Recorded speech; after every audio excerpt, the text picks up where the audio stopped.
killed. Here in 94, some people are saying, no, this is, it's like, these are the savages of Africa killing each other. Some people are saying that. We are savages killing each other. So it doesn't need to be treated as urgent. So even having 100,000 refugees and others crossing, every day there are people crossing, by the way, from Eastern Congo to Rwanda. This is normal. If they have to talk about any people at all, it is maybe displaced. Displaced, yeah, they can talk about, meaning those who are still in Eastern Congo, but displaced, maybe there is sympathy for those, a little bit. Those who are being forced, by the way, forced to cross the border and come here as refugees, to create a situation that in the end will find justification and may be accepted that actually those people should live there. It's like these are Rwandans who have returned home. So let them stay there. So in the end, they create some fact that we should contend with and accept. Really? Well, if it wasn't for that we act reasonably, that we respect norms, international norms and laws and everything,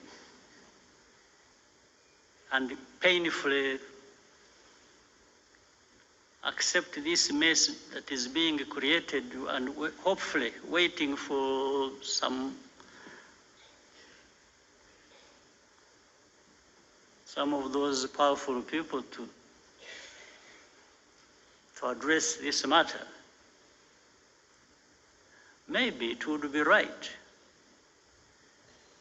to actually create a situation where we push them back and those responsible should protect them. But so among those refugees, there are those who have been here for the last 22, now 23 years in a refugee camp.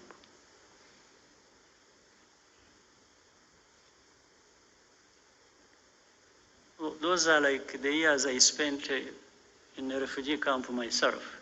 So I know what it means. Myself, I spent those same years in a refugee camp.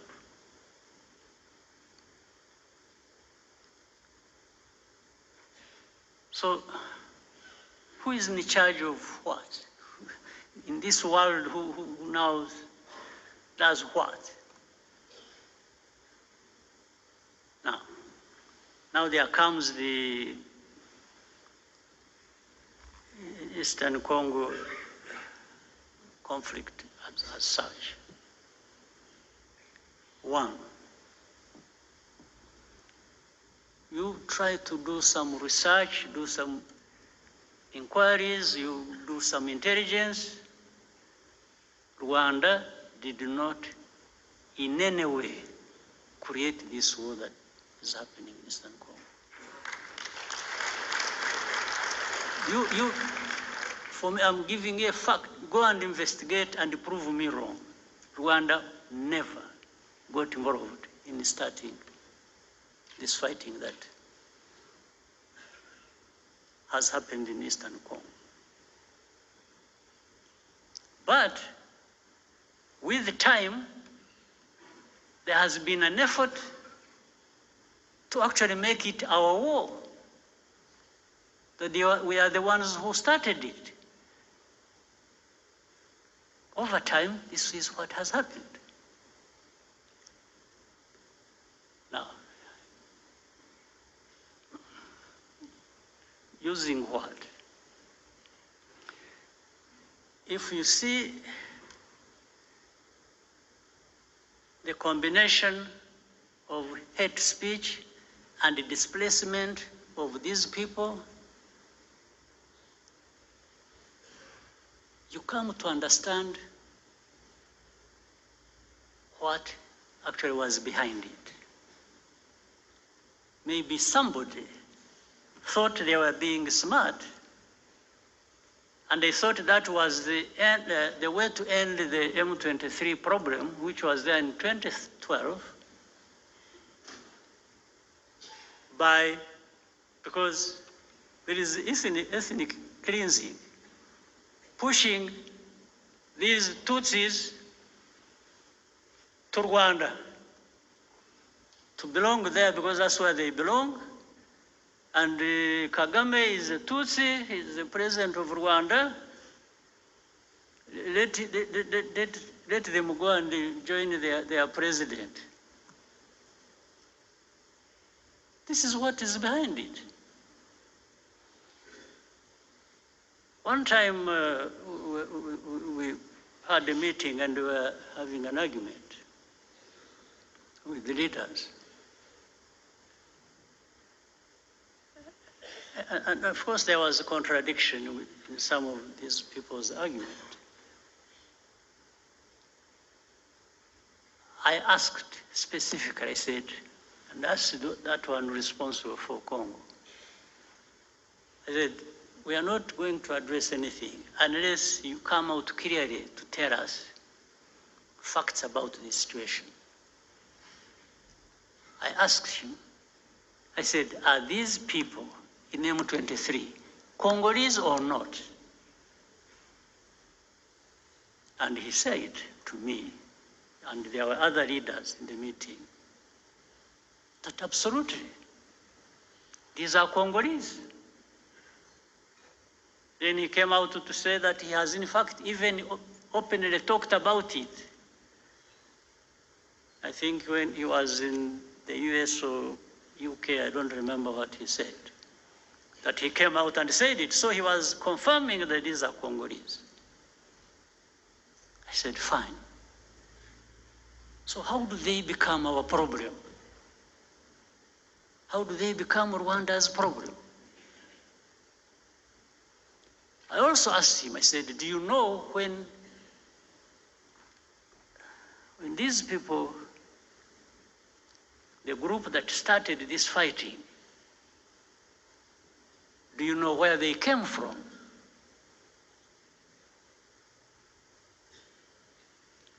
In fact, before he answered, the president of the country where they came from is the one who said it. He said, yeah, no, actually they came from, this man refused to solve their problems, and they decided to cross the border and go back where they belong. So then I asked him again, I said, so how do you keep associating Rwanda with this problem? I even asked him, I said, why did you the other day bomb our territory? Because they had been sharing with artillery, heavy artillery across the border onto our territory in Kinigi. There are people here who know it. I said, why? What are you doing? What do you want? And he just said, no, but this, they should go back. I said, go back where? Those who came here, they were about between 500 and 600 when they ran away on 2013. There are those who crossed and came here, about between 500 and 600 fighters with their arms. What we did, we put them in a camp in what is this, former Chibungu, Ngoma areas. That's why we put them as refugees. And we removed the arms, actually handed them handed back the arms to government in Kinshasa. This they know, they can't even deny.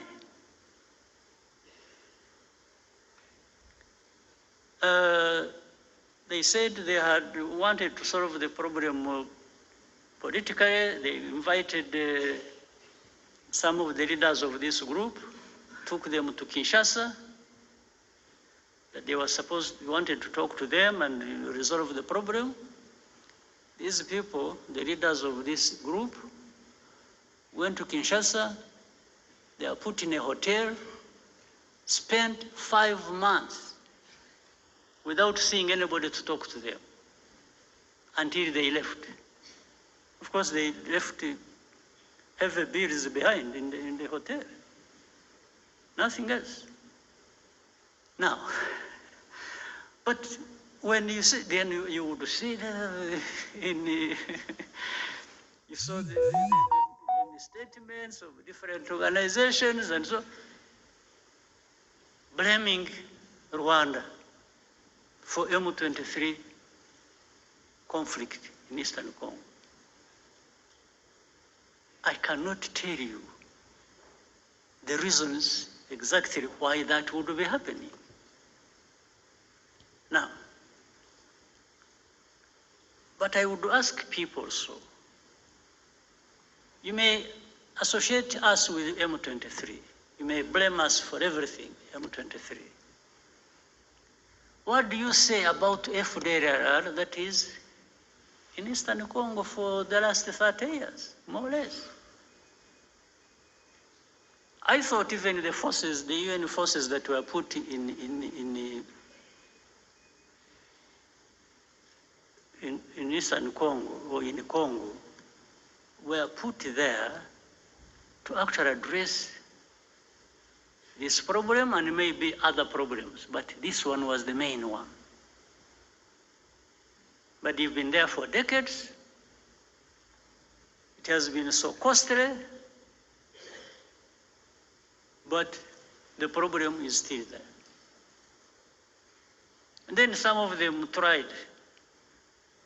The government said, no, they are not there, we don't have FDR, and then we would give them names. But these are the leaders, 1, 2, so and so and so and so and so. They are in this location. In fact, I one time told the president of DRC, no. I said, you don't know that these people are there in this place, that place, and they've been even manning roadblocks and they collect taxes. He says, so he remembered. he remembered that has been happening. So I said, so what are we talking about? You have FDLR who have taken over territories in Eastern Congo and are collecting taxes, and you are telling me they are not there? So anyway, when all this came to some point, and this war was raging, and this time it turned into where the government in Kinshasa wanted to demobilize the people. They thought they would now throw M23, push them into Rwanda. And this still remains, by the way, the aim. This is the goal. So I told our friends, these powerful friends of ours, I've even said it publicly, when it comes to defending this country that has suffered for so long and nobody came to help, I don't need permission from anybody.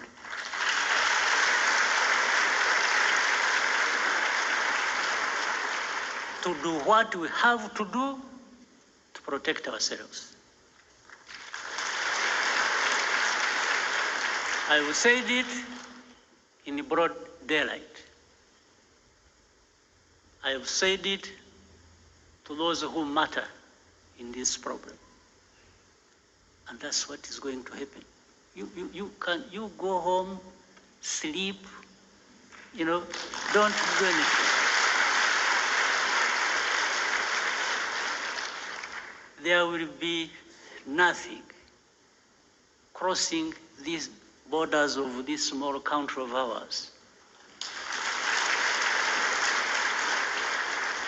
If anybody attempts,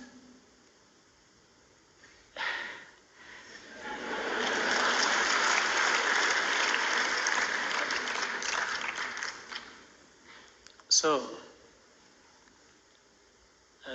ntimugatinye ibitumbaraye.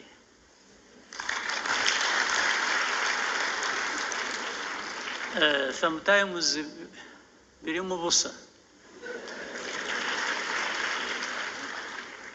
Haba harimo umwuka.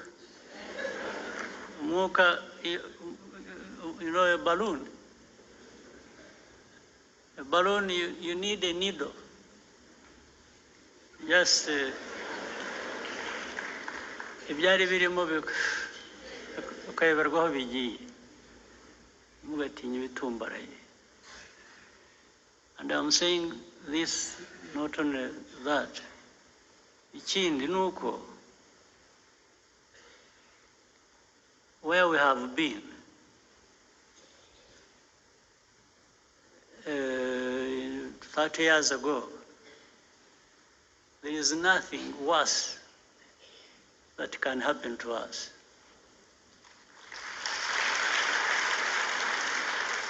Also,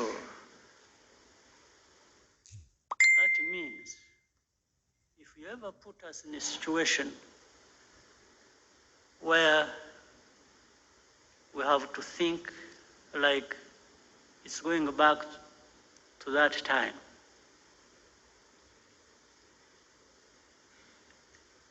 then we have nothing to lose. We will fight like people have nothing to lose.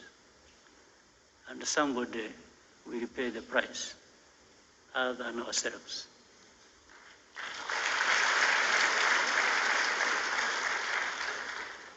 You have seen, I have not answered these insults that are coming from the south, from the west. Those ones don't kill. So I cannot go, that's not us. But they learn something with time. They learn something that they made a big mistake. Absolutely, big mistake. That's why I was telling the young people, happily who seem to be like in those years when we were still young. I've seen our young people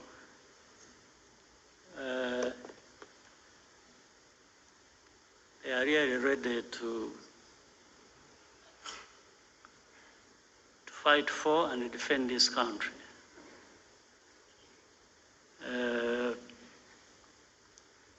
But we don't provoke any situation. We don't, in fact, we've even refused to be provoked. We are provoked and we ignore it for as long as it hasn't crossed a certain line. But the rest, these are just words, people talking and here and there, blaming us for everything and making us carry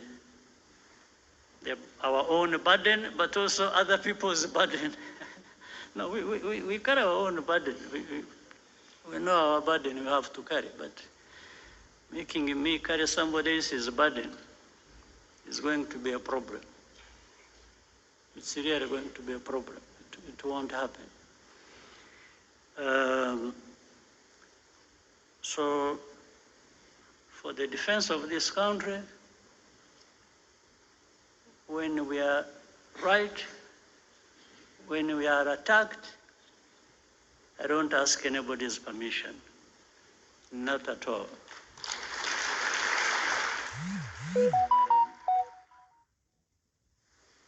So the country is safe, is secure, and will always be.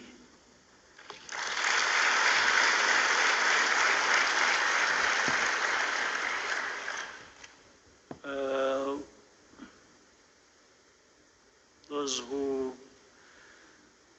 are excited and because I'm told what you see happening in the West and then in the South, they are busy collecting the